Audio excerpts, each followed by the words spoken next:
guys, Tammy here from the Wool and Wine Podcast. In our last episode, I was talking about my Wildflowers Path sweater by Melody Hoffman, also known as Be Mandarin.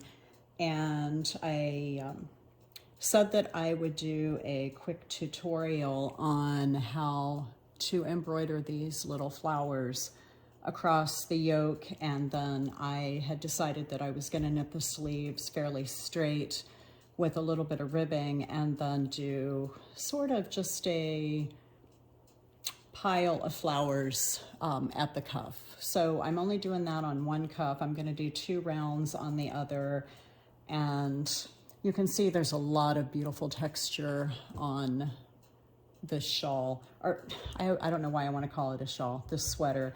I knit this holding knitted in yarn with mohair.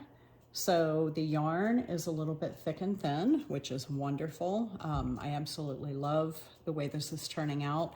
So the knitted in yarn held double is gonna be a little, like I said, thick and thin, but it makes these gorgeous flowers. So we're actually working on the my left sleeve right now.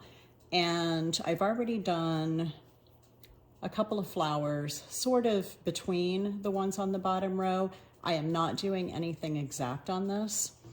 I think that's part of the charm, is to not be super specific about where you place these. So to start your flowers, you basically are starting at the top. So you pick a spot where you want the top of your flower to begin. And I'm just gonna go with right here.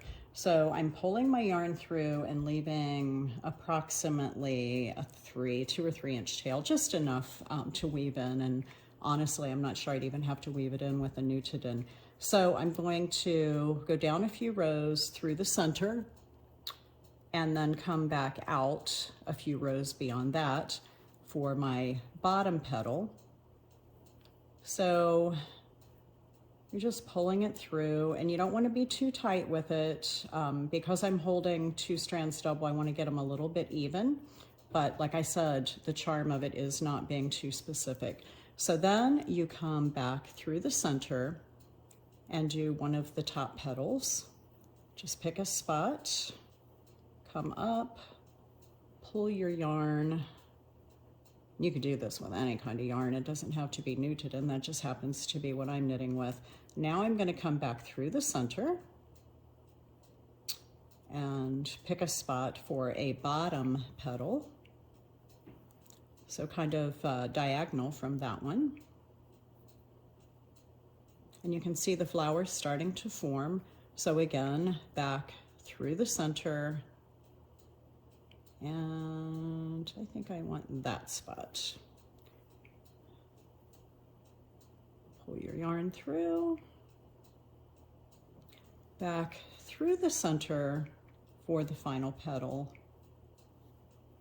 come out, and then again, back through the center. So here's the flower, here's how it's looking. And I think they're absolutely beautiful. I hope that helps. For the next flower, I'm not gonna cut my tail. I'm just gonna go over to the top spot and start again. And I'll go ahead and get that one started, and then I'll leave you to do some on your own. So here we go. I know this isn't a professional tutorial, but I hope you could see what I was doing, and I hope you get the gist of how charming it is to just place these randomly on sweaters. I know there are a lot of store-bought sweaters right now that have these flowers, so it'd be something that you could even add to an older sweater in your closet that you've knit. So thanks for watching.